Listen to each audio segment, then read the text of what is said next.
ఏంటంటే తెలంగాణ వచ్చినాక కూడా కొంతమంది ఆంధ్రోళ్ళ చేత లేదు అంటే ఎల్లో మీడియా వాళ్ళ చేతిలో ఇంకా తెలంగాణ ప్రజలు, తెలంగాణ లీడర్లు, తెలంగాణ ముఖ్య నేతలు, తెలంగాణ సంఘాలందరూ కూడా అవమానపడుతున్నారు.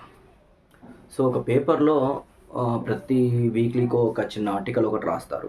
ఆ పేపర్‌లో తెలంగాణ ఏమన్నా బీఆర్ఎస్ జాగిరా? ఒకప్పుడు బీఆర్ఎస్, టీఆర్ఎస్ అనేది తెలంగాణ ఆత్మగౌరవం. అసలు తెలంగాణ ఆత్మగౌరవంతోనే కదా తెలంగాణను తెచ్చుకుంది. మన ఆత్మగౌరవంతోనే తెలంగాణ తెచ్చుకున్నాం.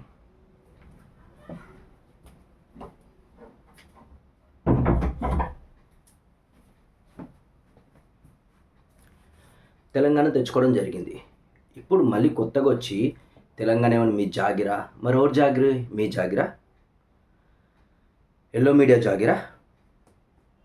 కేసీఆర్ ఒకప్పుడు అన్నది ఇప్పుడు అన్నది కూడా అదే మాట. కొన్ని దాంట్లో ఎవడో చెత్తన కొడుకు ఎవడో పెట్టాడనుకుంటా, పన్నుతో పీకుతా అన్నావు, అదన్నావు, ఇదన్నావు, నువ్వే చెప్పినావు, ఫస్ట్ ఏమో ఆంధ్రోళ్ళని అందరిని నిలగొట్టాలి, నెక్స్ట్ ఆంధ్రోని నిలగొట్టాలి, మళ్ళీ జిహెచ్ఎం సెలక్షన్ రాగానే పన్ను తీస్తానన్నావు, అది ఇదని మాట్లాడినావు, అన్నీ నువ్వే మాట్లాడినావు అని చెప్పడం జరిగింది. కేసీఆర్ గారు స్పష్టంగా చెప్పిండ్రు, ఆంధ్ర తెలంగాణలా విడిపోదాం, కలిసి ఉందాం అన్నాడు. అంటే మాకు ఆంధ్ర పాలకులు పాలన మాకొద్దు, మీ ఇడ్లీ సాంబార్ మీదే, మా టమాటా చట్నీ మా తొక్కులు మాయే, అంతా కలిసే తిందాం, కాకపోతే విడిపోయి తిందాం అనేసి అన్నాడు. సో ఎక్కడ కూడా తెలంగాణ నుంచి ఆంధ్రను ఎల్లగొట్టాలి పోవాలి అని అనలేదు, గో బ్యాక్ ఆంధ్ర అన్నారు. ఏ రకంగా? పాలకులు మా తెలంగాణను దోచుకునేది, మా తెలంగాణ నిధులు, నియామకాలు, నీళ్లను అన్నింటినీ దోచుకుంటున్నారు కాబట్టి డెఫినెట్గా అనడం తప్పులేదు. మీరు వెళ్ళిపోండి, నాయకులందరూ వెళ్ళిపోవాలి, మా తెలంగాణను మేము పాలించుకుంటామని చెప్పడం జరిగింది. తప్పేముంది? ఇంకోటి అది మాట్లాడుతూ కూడా ఎవరైతే ఇక్కడ నివసించే వాళ్ళు ఉన్నారో వాళ్ళని ఎవరిని మేము వెళ్ళగొట్టమే. గతంలో అన్నారు తెలంగాణకు రావాలంటే పాస్పోర్ట్ తీసుకోవాలా, వీసా తీసుకోవాలని. ఇప్పుడు ఏ పాస్పోర్ట్ తీసుకొని వచ్చినారు 10 ఏళ్ళు, ఏ వీసా తీసుకొని వచ్చినారు? సెన్స్ ఉండాలి కదా కొద్దిగా. సో ఎప్పుడు కూడా తెలంగాణలో నుంచి ఆంధ్ర ప్రజల్ని ఎలగొట్టలేదు. ఇప్పుడు కూడా అన్నదమ్ముల్లా కలిసి ఉన్నాం. మా ఇంటి పక్కన, మన స్కూల్ పక్కన, మన ఆఫీస్ పక్కన, మనం ఛాయ్ తాగే కొట్టు పక్కన, షాప్ పక్కన అందరూ ఆంధ్ర వాళ్ళు, తెలంగాణ వాళ్ళు కలిసి ఉంటున్నారు. అటు ఆంధ్రోడు కలిసే ఉంటాడు, తెలంగాణ వాడు కలిసే ఉంటున్నారు. ఇబ్బంది ఏముంది? నాయకులకు, మీడియా వాళ్ళకు మాత్రమే ఇబ్బంది కలుగుతుంది అంతే. ఎందుకంటే ఆంధ్ర తెలంగాణ అనేది ముచ్చట లేకపోతే వాళ్ళకు మనుగడ ఉండదు. ఇప్పుడు తెలంగాణ రాకముందు జై తెలంగాణ, జై తెలంగాణ, జై తెలంగాణ అన్నాం, అందరం అన్నాం, మేము కూడా స్వయంగా అన్నాం, జై తెలంగాణ, మా తెలంగాణ మాకు కావాలి అని. సో తెలంగాణ వచ్చిన తర్వాత జై తెలంగాణ ఎందుకంటాం? జై అభివృద్ధి అంటాం. అభివృద్ధి చెందాలి, అన్ని రాష్ట్రాల్లో మన రాష్ట్రం ఇంకా ముందుకు పోవాలి. సో ఇక్కడున్న జనాలకు జాబులు దొరకాలి, మంచి పంటలు పండాలి, రైతులు సుఖంగా సంతోషంగా ఉండాలి. ఒకప్పుడు రోజులకోసారి, నెలలకోసారి, వారాలకోసారి రైతు ఆత్మహత్య చేసుకునేది. ఎందుకు? యువరాయంలో. ఈ 10 ఏళ్ళు పక్కన పెడితే మన దేశాన్ని కానీ, మన రాష్ట్రాన్ని కానీ వెళ్ళింది కాంగ్రెస్ ప్రభుత్వమే కదా. ఇప్పుడున్న కాంగ్రెస్ ప్రభుత్వం అప్పుడు కూడా వెళ్ళింది. మరి ఎందుకు అప్పుడు అన్ని మరణాలని ఈ 10 ఏళ్ళలో ఎందుకు మరణాలు తగ్గాయి? అంటే టోటల్గా తగ్గిందని నేను అన్నాను, మొత్తం జీరో కౌంట్ అని అన్నాను. నెంబర్ అయితే ఉంది కానీ తక్కువ సంఖ్య. అప్పుడు 2, 3, 4 అనే సంఖ్యలు ఉన్నప్పుడు ఇప్పుడు 1కి వచ్చింది, 0, 1కి వచ్చింది, 2కి వచ్చింది. సో మార్పు అయితే ఉంది కదా. 10 ఏళ్ళలో ఏం చేశారనేది తెలుస్తుంది. ఇప్పుడు మైదీపట్నంలో స్కైవే కట్టిండు, ఉప్పల్లో స్కైవే కట్టిండు. ఇప్పుడు అది మీరు ఓపెన్ చేస్తున్నారు కదా కొన్ని రోజుల్లో, కాంగ్రెస్ వాళ్ళు ఇప్పుడు మైదీపట్నంలో ఓపెన్ చేస్తున్నారు. ఎందుకంటే కొంతమంది 1000 మంది తిరిగే మైదీపట్నం చౌరస్తాలో చాలా రద్దీగా ఉంటుంది, ఇబ్బందిగా ఉంటుంది. సో ఇప్పుడు అది కట్టడం వల్ల జనాలు ఇక్కడ నుంచి అటుపోతారు, అటు నుంచి ఇటు వస్తారు, నో ప్రాబ్లం కదా, యాక్సిడెంట్లు అనేది ఉంటుంది. ఇదే కేసీఆర్ చేసిందే ఇది. కానీ చెప్పుకోలేదు ఎక్కడ కూడా, డబ్బా కొట్టుకోలేదు, మేం చేసాం.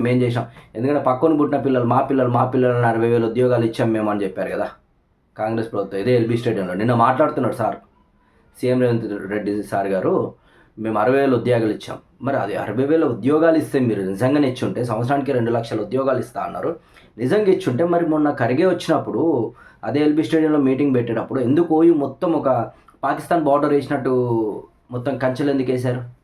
సెక్రటరీ దగ్గర మొత్తం భారీ ఎత్తున పోలీస్ బందోబస్తు పెట్టి ఎక్కడికక్కడ అరెస్టులు చేసి, ఓయూలో అరెస్టులు చేసి ఎందుకు చేశారు? మరి నిజంగా 60,000 ఉద్యోగాలు ఇచ్చారు కదా మీరు ఇచ్చారా? నియామక పత్రాలు జస్ట్ పేపర్లు ఇచ్చారా అనేది నిరుద్యోగులకు అందరు తెలుసు. ఈ నిరుద్యోగులు ఒకప్పుడు మొత్తుకున్నారు, కేసీఆర్ మొత్తం ఇది చేస్తుండు, అది చేస్తుండు, అన్యాయం చేస్తుండు, అది ఇదే మొత్తం తినేస్తుండు అని. మొత్తం వాళ్ళ ఫ్యామిలీ ఎవరు? కేటీఆర్ ఎక్కడి నుంచి వచ్చిండు? సిరిసిల్లలో నిలబడి గెలిచి వచ్చిండు. హరీష్ రావు గారు ఎక్కడి నుంచి వచ్చిండు?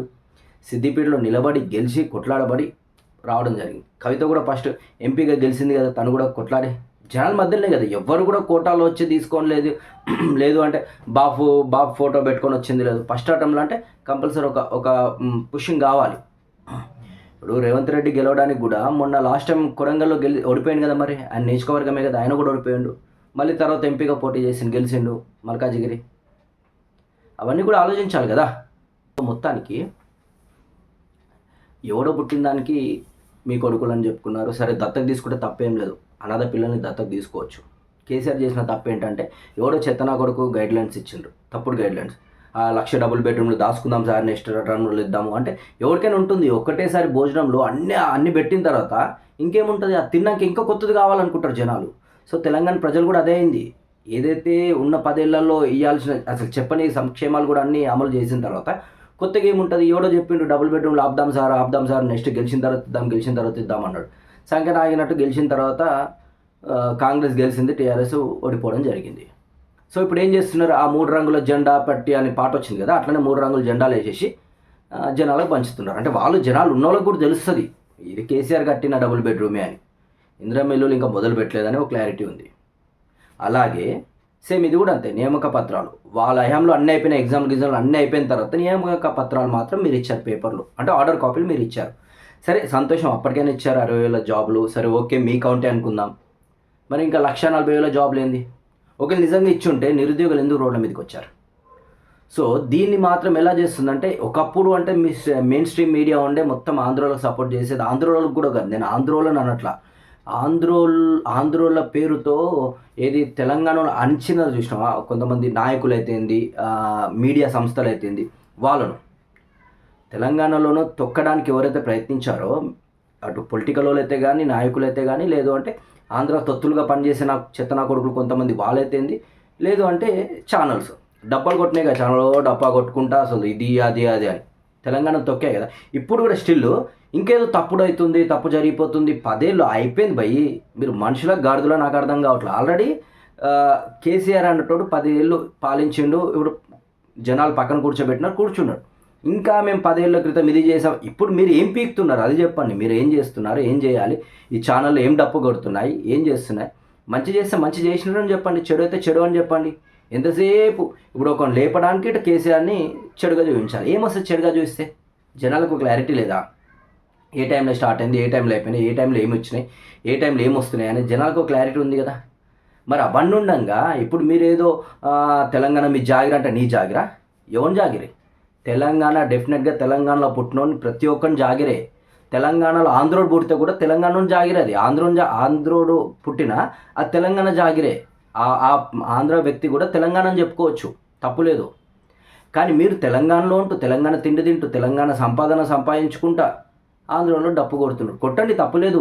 ఆంధ్ర నాయకులకు అది తప్పు కదా. మీరు మంచోళ్ళని చెప్పుకోవడానికి పక్కన ఎందుకు చెడుగా చూపిస్తారు? కడుపుకు అన్నం తింటున్నారు కదా మీరు. తెలంగాణ నీ జాగిర అంటే నీ జాగిర, నీ అబ్బ జాగిర, ఎవరి జాగిరి? తెలంగాణలో ఉన్న ప్రతి ఒక్క పురుగు పుట్ట ప్రతి ఒక్క దాని జాగిరే, నా జాగిరి. నేను గర్వంగా చెప్పుకుంటా, నా జాగిరి పోయి. ఒకప్పుడు తెలంగాణ యాస ఒక విలన్లకే పెట్టేది సినిమాలలో. కానీ తెలంగాణ తొక్కు అంటారు పోయి. ఏంది గలీజ్గా తొక్కు? ఏంది అది?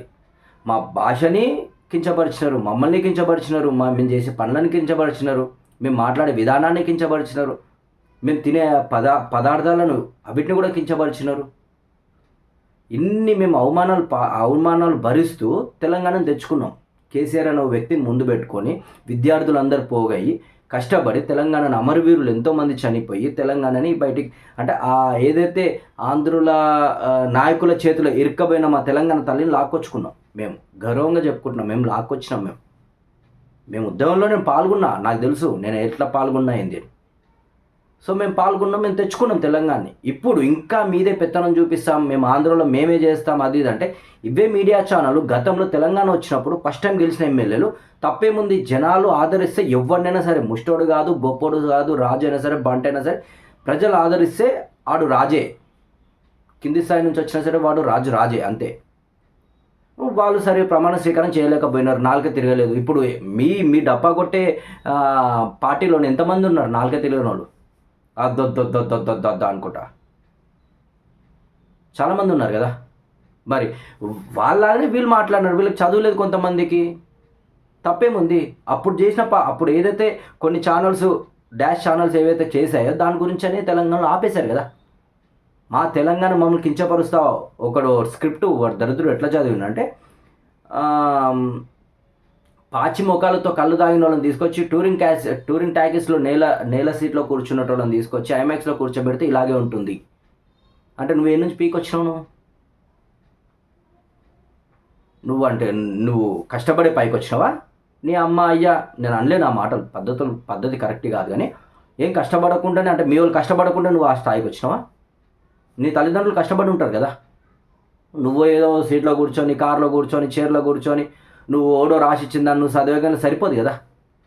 వాళ్ళు నిజంగా జనాల మధ్యలో ఉన్నారు భయ్. తెలంగాణ పోరాటం చేశారు, కొట్లాటలో ఉన్నారు, అన్ని కష్టపడి తెలంగాణ తీసుకొచ్చిన వాళ్ళకు జనాలు గుర్తించి వాళ్ళకు ఎమ్మెల్యేకి గెలిపించారు. వాళ్ళని కించపరుస్తావు నువ్వు. తెలంగాణ నీ అయ్యే జాగిరా అంటో, నీ జాగిరా అంటో, నీ అబ్బ జాగిరి కాదు కదా. నువ్వు ఎక్కడున్నావు, ఎక్కడి నుంచి వచ్చి ఎక్కడ స్థిరపడ్డావు, ఎక్కడి నుంచి ఏడికి వచ్చినావు, ఫస్ట్ నువ్వు ఏం పని చేసినావు, దాని తర్వాత ఏం చేయను, తర్వాత ఇప్పుడేముంది, ఇప్పుడే పొజిషన్లో ఉన్నావు అందరికీ తెలుసు. నువ్వు కొత్తగా చెప్పేది ముందు అందులో తెలంగాణ నీ జాగిర అనడానికి. 100% నీ జాగ్రత్త కాదు, అర్థమైంది కదా. నీ జాగ్రత్త కాదు, నీ పిల్లల జాగిర అయి ఉండదు. తెలంగాణలో పుట్టుంటారు కాబట్టి నీ పిల్లల జాగిర అయినా ఎల్లో మీడియానే ప్రవహిస్తుంది మీ దాంట్లో. అది కరెక్ట్ కాదు. మీరు ఏదైనా సరే ఇప్పుడు అయిపోయింది, 10 ఏళ్ళు వాళ్ళు పాలించారు పోయి, వాళ్ళని పక్కన కూర్చోబెట్టినారు జనాలు.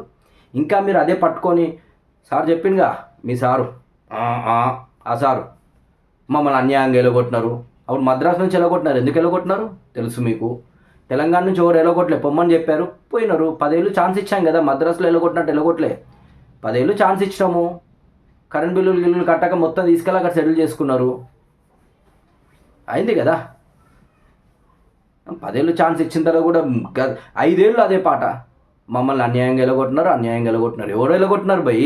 ఇదే కాంగ్రెస్ ప్రభుత్వం కదా డిబేట్ చేసింది. 10 ఏళ్ళు మీకు ఛాన్స్ ఇచ్చినారు కదా. అన్యాయంగా కట్టుబట్టలతో ఎట్లా ఎలగొడతారు? మరి నీ ఇల్లు కట్టుకోలేడా? రుబాబుగా కట్టుకున్నావు కదా ఇల్లులో, దాన్ని ఏమంటారు మళ్ళీ? అన్యాయంగా ఎలగొడితే ఇల్లు ఎట్లా కట్టుకున్నావు నువ్వు? ఏ ధైర్యంతో కట్టుకున్నావు ఇల్లు? ఎవ్వడు అన్యాయం కాదు. వీళ్ళ మాటలు నమ్మి మోసపోతున్నారు చూసిన ప్రజలు, అటు ఆంధ్ర అయితే తెలంగాణ అయితే వీళ్ళే మోసపోతున్నారు, అన్యాయం అవుతున్నారు. సో జనాలు మంచోలే, ఆంధ్ర జనాలు తెలంగాణ జనాలు మంచోలే. ఈ నాయకులు ఉంటారు చూసాం, ఆంధ్రాలో నాయకులు కొంతమంది, తెలంగాణలో కొంతమంది గలిజి నాయకులు, వీళ్ళు చేయంగానే ఈ డిబేట్ వచ్చింది కూడా దానికోసమే. ఇప్పుడు సమన్వయం ఉన్నప్పుడు తెలంగాణ అనే పదం ఎందుకు వచ్చేది?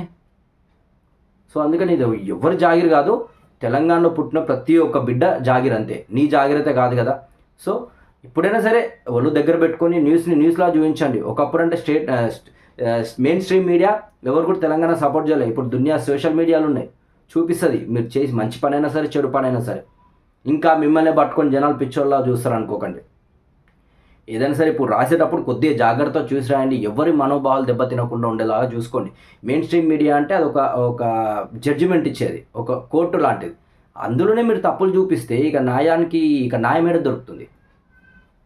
సో కొద్దిగా జాగ్రత్త చేయండి. ఎవరు కూడా మీపై జరిగిన దాడిని కూడా అయ్యో దాడి జరిగిందా అని కొంతమంది మినిస్టర్లు, ఇప్పుడు కాంగ్రెస్ పార్టీ వాళ్ళు కూడా అందరూ సంఘీభావం తెలపట్లేరే కొంతమంది.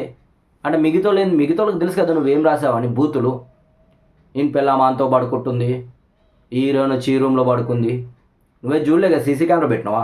నీ ఇంట్లో పెట్టుకో, అప్పుడు బాగుంటుంది. ఎవడోడితో పంటుండు, ఎవడోడు డబ్బులు తీసుకుంటుండు, ఎవడు సూట్ కేసులు తీసుకుంటున్నా అనేది తెలుస్తుంది.